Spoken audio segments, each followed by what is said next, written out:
this is the 1901 Ordnance Survey map extract, which is quite interesting actually, because there are some buildings on it that seem to predate both the row of terraced houses that my grandparents originally lived in, and certainly the house that my grandfather built. By the 1930s, there was a row of terraced houses. I thought when they lived there, they must have been old houses, because the one that my grandparents and family lived in actually collapsed. And I assumed it was because they were old, but they must have been built after the date of this map. My grandfather was convinced that the house collapsed because of mine workings. And he was all set on suing the Earl of Dudley, who owned most, if not all, of the coal mines in the district at the time, or former coal mines, perhaps I should say, because a lot of them were worked out. And he took legal advice, and we've got somewhere the solicitor's bill that Grandad knocked up, sort of accrued.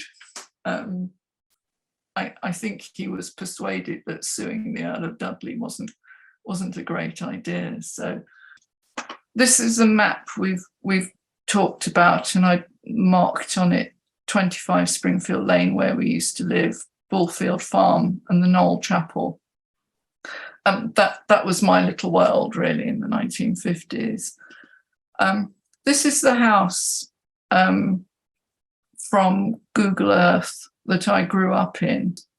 The house my granddad lived in was here, and that was the one that collapsed.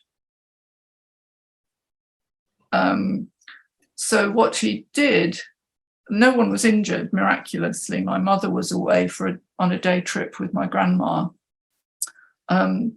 Rest of the family must have been at work or at school or whatever. And the place just fell down.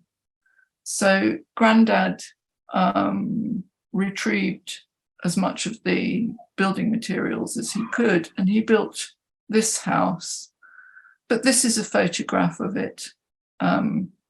Gosh, I don't know when that would be. It looks like sometime in the 40s, 50s. And you can see it's got a square bay window here. You can't see it so well, but there's actually a stone, a sort of plinth. Would it be a plinth? Above the door. And if you look at this, which is the house that fell down, there's the square bay window that Grandad retrieved and put into the other house. And there's the stone above the door, which appeared in the new house. Grandad, I don't know if you can just see in the window, there's a vague shape, which is my granddad. I don't know if you can see, he's wearing a dark waistcoat and a white shirt, and there's a ghostly outline of a face. That's my curmudgeonly grandfather.